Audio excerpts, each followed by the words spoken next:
pertanyaannya, kalau diikat dengan kalimat zikir, seperti apa zikir yang diajarkan oleh Nabi SAW? Karena kita nggak bisa tebak-tebakan. Yang mengajarkan zikir itu kan Nabi. Makanya diikat perintah dari Allah, keterangan dari Nabi. Nah sekarang kita lihat bagaimana keterangan di Quran tentang zikir. Kalimat zikir itu banyak. Salat itu bagian dari zikir. Quran surah ke-20 ayat ke-14. Innani anallahu la ilaha illa ana fa'budni wa aqimis salata lidzikri. Saya Allah, tidak ada Tuhan selain saya, kata Allah. Sembah saya. Bagaimana menyembah Allah? Wa aqimis salat, tunaikan salat lidzikri, sebagai zikir kepada saya. Teruskan lagi, maaf, subhanallah, alhamdulillah, Allahu akbar, kalimat thayyibah itu zikir. Dari mana tahu dalilnya? Quran surah keempat ayat 103, paling kanan sebelah atas. Fa idza qadaytumus salata fadhkurullaha qiyaman wa qu'udan wa 'ala junubikum. Kalau Anda selesai menunaikan salat, perbanyak zikir pada Allah. Mau sambil berdiri silakan. Maksudnya kalau Anda buru-buru, kadang-kadang kan Anda salat di kantor, jedanya kan singkat. Begitu selesai salat, Anda mesti kembali ke kantor. Daripada Anda ngobrol tidak karuan, kenapa tidak diisi dengan zikir? Apa enggak bisa astagfirullah sambil jalan? Astagfirullah, astagfirullah, astagfirullah, subhanallah, alhamdulillah. Daripada Anda bicarakan yang tidak-tidak. Tahu nggak tadi peci imamnya? Iya, yang sedikit. Masya Allah.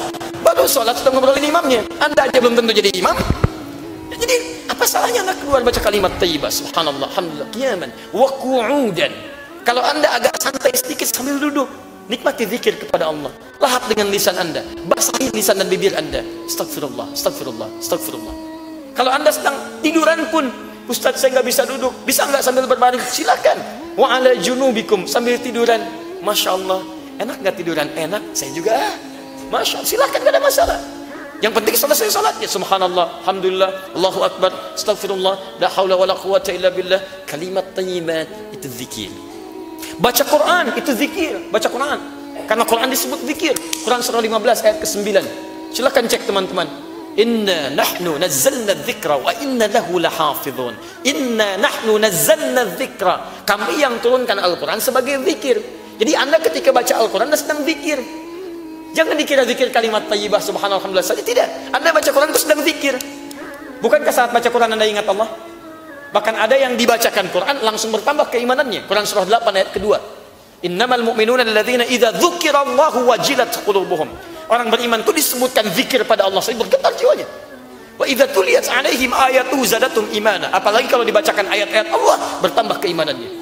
Nah, menghafal Quran disebut zikir. Bahkan zikirnya 4 kali lebih hebat daripada membaca. Jadi kalau Anda bawa mushaf begini, dengan yang menghafalkan dibacakan, itu yang menghafal membaca nilainya 4 kali dibandingkan dengan yang baca biasa. Dalilnya Quran surah ke-54 ayat 17, ayat 22, ayat 32, ayat ke-40. 4 kali disebutkan. Walaqad yassarnal Qur'ana lidzikri fahal min muddakir. Kami telah mudahkan Al-Quran untuk dihafalkan sebagai zikir. Zikir. Jadi ketika Anda menghafal Quran, Anda sedang zikir. Zikir. Berdoa bagian dari zikir. Doa itu zikir. Buka Quran surah ke-7 ayat 205. Wadhkur rabbaka fi nafsika tadarruan wa khifatan wa dunal jahri minal qaul. Wadhkur, silakan zikir, doa. Rabbaka, sebut Rabbmu. Doa, minta. Ketika kita meminta menyebut nama Allah, itu disebut sedang berzikir kepada Allah Subhanahu wa taala. Sebutkan dengan penuh kelembutan. Sebutkan dengan penuh harap, dengan penuh ketawaduan. Sebut nama Rabbmu dalam jiwamu, sebut, minta, minta, minta. Itulah zikir. Zikir bisa doa, bisa baca Al-Quran, bisa salat, bisa kalimat thayyibah dan sebagainya.